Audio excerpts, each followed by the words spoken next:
momento de recibir en los estudios de BTV Noticias al senador del Partido Nacional, Jorge Gandini, que durmió poco en el día de hoy, ¿no? Terminó a las 3, 4 de la mañana la interpelación. Y sí, a las 3 de la mañana, a las 4 te acostás y a las 7 empiezan a llamar tus colegas. Claro. Bueno, gracias por venir. No, con muchísimo gusto, estamos todo el día. Se me tiene que despertar para la entrevista. No, hay que estar, a las 7 de la mañana ya estaba levantado y despierto. Muy bien. ¿Qué le dejó esta interpelación? ¿Primer cese es suficiente del subsecretario de Identificación Civil? ¿Hay más responsabilidades, según usted? A ver, lo del cese en la función de su jefe o su director de Identificación Civil, que ni conocemos, tiene que ver con un mail que él mandó a su colega de Policía Científica para que le diera prioridad, así lo dice, a los antecedentes de esta persona. Eso que habitualmente sale en 48 horas, en el procedimiento regular, pidió que lo apurara, salió en 24. Ese mail, que al ministro le enojó mucho porque tuvo varias reuniones con él como con otros en los días previos y nada supo de eso, nada le dijo, se enteró el sábado y eso le despertó, digamos, la curiosidad y dispuso separarlo de esa función e instalar una investigación administrativa. Pero no es un funcionario ni político, ni de confianza política, es una persona de... Botinelli acaba de decir que por más que sea un funcionario de 35 años, sí es un funcionario con un cargo político, funciones políticas. A ver, no. Los cargos de particular confianza política se regulan por ley y puede ir cualquiera de ese lugar. Estos son lugares que un ministro de la plantilla que tiene elige a quién entiende que es más apto para eso. No le pregunta de qué partido son ni a quién vas a votar, simplemente entiende que es la persona que tiene mejores condiciones para dirigir, o en este caso subdirigir, la dirección. Y de esa misma manera lo sacó de esa tarea y además instruyó una investigación para ver qué pasó ahí. ¿Por qué? Hoy trasciende en alguna prensa que se habría reunido, habría conversado con Balbi, que es el abogado de esta persona, que le habrá pedido por él. Miremos el tema en los tiempos. Hoy nos enteramos que hay un narcotraficante uruguayo, un narcotraficante que es cabeza de un cártel, es decir, que tiene la jerarquía en el mundo del narcotráfico transnacional de un cártel, pero no lo sabíamos. ¿Quién no lo sabía? Yo no lo sabía. ¿Usted sabía en octubre que este hombre estaba en eso? El ministerio... No, no es verdad. No es verdad. Miren las actas. Nadie lo sabía. Tenemos todos los papeles de Interpol. A Interpol se le pregunta, dice, no hay requisitoria sobre esta persona. Había una investigación en Paraguay y una averiguación en la dirección respectiva dentro del Ministerio del Interior, una averiguación, ni siquiera una investigación. Por eso no entra en contacto con Paraguay y comienzan a investigar a esta persona, que no tenía antecedentes en Uruguay, tiene la ficha limpia, porque cometió delitos entre el 2011, 2012 y 2018. De los primeros delitos cumplió la pena y por lo tanto se extingue y al extinguir se borra. Y sobre el último, el del 2018, un homicidio, se archivó por falta de pruebas, qué sé yo, se archivó. Cuando usted mira, pide la ficha policial, antecedentes, no tiene. No tiene antecedentes, no tiene requisitoria internacional, no tiene ninguna acusación internacional. Si la hubiera tenido, no viaja con el pasaporte falso paraguayo a donde fue a Francia, fue a Grecia, fue a Turquía y cuando entró a Dubái se pelea con el funcionario y ahí le dice tráiganme el pasaporte y ahí salta que es falso. Pero pudo moverse por todos esos países donde obviamente son muy exigentes en las migraciones y no tiene ninguna requisitoria. La requisitoria viene en marzo. Ahora sí, ahora tiene un pasaporte uruguayo, que vaya a usarlo. No hay aeropuerto por el que pueda pasar, porque tiene la alerta roja de Interpol. No la tenía. Y entonces quizás nos atrapó en nuestra buena fe de una normativa vigente que tiene unas exigencias que se usaron muchas veces y que no prevén la posibilidad de consultar al país desde el cual solicita el pasaporte si allí esa persona tiene causa abierta, cosa que preveía el decreto del 93, que en el 2014 se eliminó, y que nosotros no corregimos, también hay que decirlo, pero se eliminó en el 2014. Si no se hubiera eliminado, además de consultar a Policía Científica y demás si tenía antecedentes en Uruguay, además de pedir todos los requisitos, se hubiera tenido que consultar a Dubái. Y ahí hubieran dicho, tiene una causa abierta. Y en esa medida no se le hubiera dado el pasaporte. Entonces, en el día de ayer se dijo que no hubo irresponsabilidades irregulares de ningún tipo y sin embargo ahora un jerarca, un subdirector fue cesado. O sea, que no es tan así, tan blanco y negro. Estaba cesado ayer cuando fuimos. Sí, lo anunció el ministro durante la interpelación. El sábado, ya se lo habían comunicado. Detectó eso. Eso es una regularidad, pero pongamos las cosas en su lugar. Son de tipo... ¿Se corta por el lado más fino? No, porque fue administrativo todo el proceso. No hubo intervención política de las jerarquías. Esto quedó en los ámbitos que tiene que quedar. Son 10.000 pasaportes por año que se emiten, en los que siempre están coordinados los dos ministerios, Identificación Civil y la Dirección Consular de Cancillería, cuando se trata de gente que está en el exterior. En esa tarea... funciona una lógica de dos administraciones. No llegó a las jerarquías políticas que no tomaron ninguna decisión y ayer también quedó aclarado. Siempre se dijo que, y ayer lo dijo el propio Frente Amplio, aquí no se estaba acusando por acción o por omisión a las jerarquías políticas. En todo caso le estaban diciendo, ustedes no hicieron los controles necesarios. Y los ministros demostraron que los controles fueron todos realizados, que el apego fue a la normativa, que quizás... ¿Y por qué si la oposición dice que está todo bien, le pidieron que los ministros que den un paso al costado? Y bueno, mire, la interpelación, si usted la siguió, tuvo dos momentos. La intervención del interpelante, la respuesta de los dos interpelados, la nueva intervención de Vergara, las respuestas, y hasta ahí fue en un tono, fue bien. A Vergara le quedaron dudas, pero no hubo acusaciones. Y además siempre remarcó que se hizo todo en el marco de la legalidad vigente. Se pasaron a dos largos cuartos intermedios y a la vuelta del Frente Amplio comenzó la intervención con el senador Caggiani y cambió el tono. Habló de que algo está podrido acá y empezó a instalar la sospecha desde lo subjetivo, sin ningún dato objetivo, porque la responsabilidad es siempre objetiva, y empezó a generar una serie de sospechas para sacar, digamos, provecho en las conjeturas y en las conclusiones. Obviamente que no es un episodio que nos haga feliz. Obviamente que es un episodio muy molesto para el gobierno y obviamente que no queremos que vuelva a pasar. Por eso ayer también se mostraba el borrador del nuevo decreto para impedir que estas cosas nos pasen. ¿En qué consiste? Bueno, consiste en exigir este tipo de cosas, ser más claro y en exigir, por ejemplo, que antes de dar el pasaporte a alguien que está en el exterior, se pida a ese país conocer si esa persona tiene causa abierta o tiene, digamos, o está cumpliendo una condena. Hay uruguayos 400 largos presos cumpliendo condenas en el exterior. Esas personas reciben lo que se llama la asistencia consular. Es el cónsul el que en el país que esté, sea cual sea, lo va a visitar, lo atiende y lo asiste. Así como cuando hay un uruguayo que tiene un accidente o muere en otro país, es el cónsul que se encarga de repatriarlo, a veces hasta del sepelio, a veces de asistir a sus familiares. El cónsul, la embajada es una cosa, los cónsulos tienen la función de asistir, están regulados por el Convenio de Viena. Tienen que ir a la cárcel y tienen que ir a sacarle el pasaporte. Yo ayer leí el caso de un uruguayo de 44 años con profusos antecedentes delictivos en Uruguay, que en el año 2009 intentó ingresar a China, nada menos que a China, 1,7 kg de cocaína. Fue detenido por la policía en Hong Kong, fue acusado de narcotráfico y se le dieron 16 años de condena. Punto. Pero a esa persona se le achicó la pena del 2009, se comunicó que en febrero del 2020 iba a salir. Y por lo tanto, se comenzó a tramitar su documentación. Y allí es el consulado el que va a la cárcel, el que le toma las huellas, el que asegura la identidad.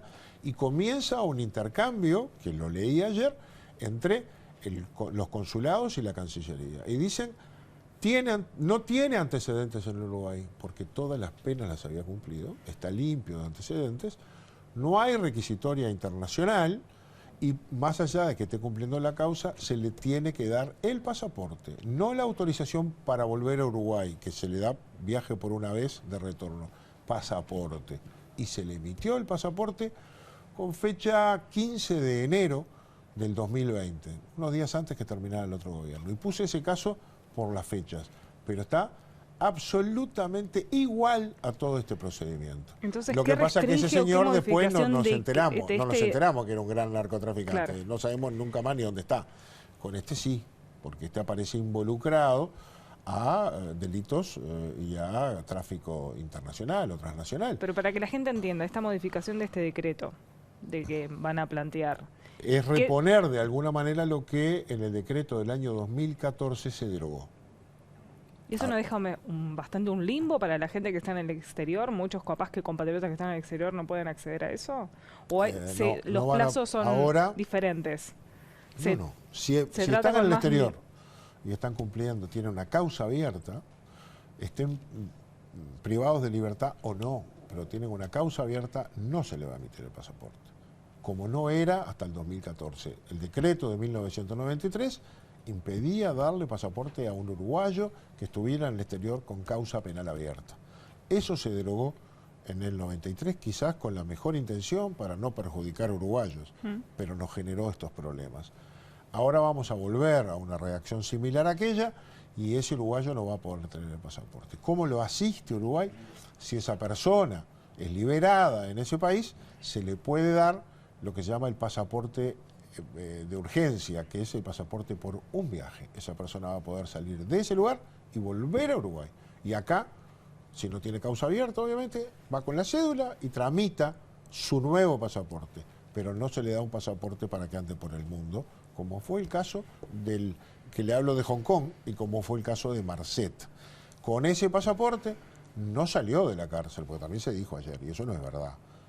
Cuando la Corte en Dubái entendió que lo debía sobreseír de la pena, de la causa, la archivó, entendió que era inocente. No voy a entrar en eso, o sea que hizo lugar a su defensa. La defensa dijo que él se manejó con un pasaporte falso porque lo estafaron. Eso es lo que dijo. El pasaporte no era que tenía otro nombre de otra persona, no, el pasaporte era un pasaporte igualito al pasaporte paraguayo, hecho sobre un soporte falso, ¿sí? No lo hizo la autoridad que tenía que hacerlo, pero los datos, las fotos, los datos eran todos los correctos. ¿Qué dijo él? La persona que me tramitó el pasaporte me estafó. La Corte le hizo lugar a eso y lo liberó. Archivó y lo liberó. Cuando lo liberó, tenía pasaporte y se fue. Ahora no va a poder volver, porque en marzo de este año, algunos meses después de eso, ahí sí, Interpol libró una orden internacional, la alerta roja, y por lo tanto, si va con ese pasaporte uruguayo o cualquier otro a un aeropuerto, ahí lo van a detener. Por eso dicen que se habría hecho alguna cirugía de rostro, y a lo mejor con un cambio de cara, y con un pasaporte totalmente falso, otro nombre, estas cosas que acceden. ¿Usted lo vio en el video que se emitió en los medios de comunicación? Vi el video, vi una persona que me dicen que es él porque le reconocen la voz, después no le puede reconocer más nada. Y dicen que apareció totalmente cubierto porque se habría hecho una intervención quirúrgica para modificar su rostro, su apariencia. Bueno, parece si novelístico hace eso, todo esto, ¿no? Todo, pero el asesinato en la playa colombiana del fiscal paraguayo es de película. Yo no sé si usted vio la filmación, pero es terriblemente agresiva y son esas cosas que uno ve en la película y piensa que en la vida real no pasan. Bueno, parece que pasó. Pero el narcotráfico en Uruguay se instaló. Bueno, a ver. Usted dice que no. No, a ver, yo creo que estamos el gobierno en una etapa. no debería tomar controles como... A ver. Ayer hablábamos un poco de esto. Uruguay tiene esa ventaja y desventaja al mismo tiempo de que acá todo llega siempre tarde. Primero pasa en el mundo y después pasa acá, desde la pandemia hasta todas las cosas. No iba a pasar acá, parecía que no podía pasar acá lo que pasaba hace 20 años en otros países, pero al final se instaló el narcomenudeo con bandas criollas que controlan y disputan su control de territorios, cosa que no existía. que utilizan la fuerza para controlar esos territorios y que amenazan y asesinan a sus competidores. Se instaló el sicariato. Se generaron organizaciones en las cárceles. En las mismas cárceles donde este señor Marcet, cuando estuvo preso por otros delitos, formó sus conexiones con otros narcotraficantes que allí estaban para ingresar luego al mundo del narcotráfico internacional. Todas esas cosas ya pasan. Lo que no hay en Uruguay es lo que ya hay en otros países. No hay un sistema político corrupto y vulnerado por el narcotráfico, no hay un sistema judicial, ni las fiscalías en ese terreno, ni militar. No tenemos jueces muertos, ni fiscales, ni políticos, Sí, amenazado, ni ¿no? policías. Excepcionalmente alguna vez, y no se sabe si la amenaza es real o no, pero sí como un recurso. ¿Pero qué le estoy diciendo? Va a llegar, siempre llega, va a llegar. Igual es medio ingenuo decir que no se sabía el narcotráfico en Uruguay cuando representantes de la DEA recomendaron poner ojo especial en el puerto de Montevideo porque era una pieza clave para poder la prevención. Lo conté yo ayer. Guarteche hace muchos años Por eso mismo. contó en comisión que pusieron ojo en el puerto porque había una empresa multinacional detrás de la cual estaba escondido un cártel que vino a participar en el remate de la terminal de contenedores que hoy es TCP. Y se le advirtió a las autoridades que había que descalificarla, no porque no cumpliera con algunas condiciones, porque hay estudios de abogados, de contadores, inversiones, sino porque atrás había un cártel que obviamente tenía el sueño del pibe, administrar una terminal de contenedores. Y eso fue hace muchos años atrás, y obvio que se ponía el ojo, y se sigue poniendo el ojo. Y hice algún otro cuento de una gente que vino a querer hacer una terminal portuaria en Fraiventos, y habló con el intendente, y le advirtieron al intendente que no eran reales inversores, que lo que estaban eran buscando entrar al puerto.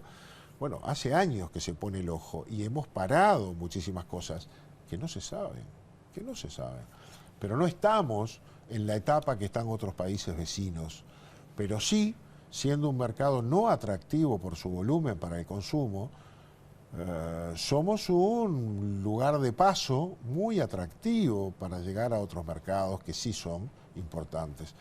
Y eso contamina, intoxica, no solamente al país y a su gente, también al sistema. Y por eso tenemos que cosas como la de ayer, que bueno, cuando pasa el humo de la batalla, deberíamos sentarnos a hablar de qué hacer con este fenómeno que, sea el gobierno que sea, lo vimos en el pasado, llegó. El gobierno pasado se escapó Moravito, era un narcotraficante de peso, y se escapó por una ventana, bajó, saludó a una vecina, se tomó un taxi en la esquina. Eso está rodeado de corrupción. El fiscal todavía no hizo nada, ¿no? Todavía no sabemos nada, hace más de 3 años. Pero obviamente que justo el día anterior habían sacado las cámaras de vigilancia de adentro de ese lugar para repararlas. No, nadie se lo cree, pero llegó. Y además sabemos que el otro gran narcotraficante que tuvo preso aquí, González Valencia, un pesado de los pesados, requerido por los Estados Unidos y capturado aquí, que tuvo 4 años desde el 2016 hasta el final del gobierno pasado sin que la extradición se pudiera aprobar. Cuando llegó Larrañaga, en 1 mes y medio lo extraditaron. Pero en ese periodo que estuvo, lo tenían en la Guardia Republicana. Y sabemos hoy que se lo trasladaba con convoy blindados hasta la jefatura para que se reuniera con Moravito.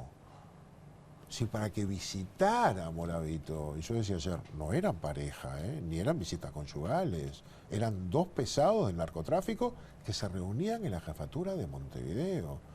Y ya sabremos para qué se reunían. Obviamente, eso pasó acá. Hay algunas autoridades policiales investigadas en este momento. Nos empiezan a pasar cosas, porque empiezan a llegar esos pesados con mucho dinero que son capaces de encontrar las grietas por donde pasar en un Estado de Derecho que no está blindado para esas cosas, protege a los ciudadanos de lo común, pero a veces pasan cosas que hacen cambiar todas las reglas de juego, hasta que no cayeron las Torres Gemelas, No se tomaron medidas en los aeropuertos, en los aviones, que ahora son comunes. Bueno, hay que esperar entonces. No hay que esperar a que las cosas sucedan. Hay que seguir tomando medidas. Bien lo que está haciendo el Ministerio del Interior, pero creo que el sistema político, que quizás con más pausa, con más silencio, en lo político se puede decir que renuncie, que se vayan, todo lo demás. Pero me parece que tenemos que tomar conciencia de que estos sí son enemigos de verdad. Los enemigos no son todos dentro del sistema, seremos adversarios. Pero hay enemigos que le pueden cambiar la fisonomía del país. Hoy somos un país diferente a nuestros vecinos y ni que hablar a México y a Colombia. Pero quién sabe, hay condiciones objetivas en la población para que este mundo del crimen organizado se instale, compre y genere desde allí bases de operaciones. Miren lo que son las favelas en Brasil. Miren lo que es, hay estados enteros de México controlados por el narcotráfico donde la autoridad pública ha tenido que retirar su dominio. Entonces, uno dice, no, pero acá eso no va a pasar. Bueno, mira, todo llega. Bueno, esperemos que no. Ojalá que no, pero depende de nosotros. Que trabajen en conjunto, en vez de Depende ser de la adversarios, madurez ¿no? del sistema político. Ayer toda la primera parte de la interpelación apuntó para ahí. Bueno, la ustedes tienen que diferencia dar el apuntó ejemplo por ahí. entonces. Después vino tiroteo. Muy bien. Muchísimas gracias, Gandini. Gracias a ustedes. Que pase bien. Momento de hacer otra pausa, enseguida volvemos.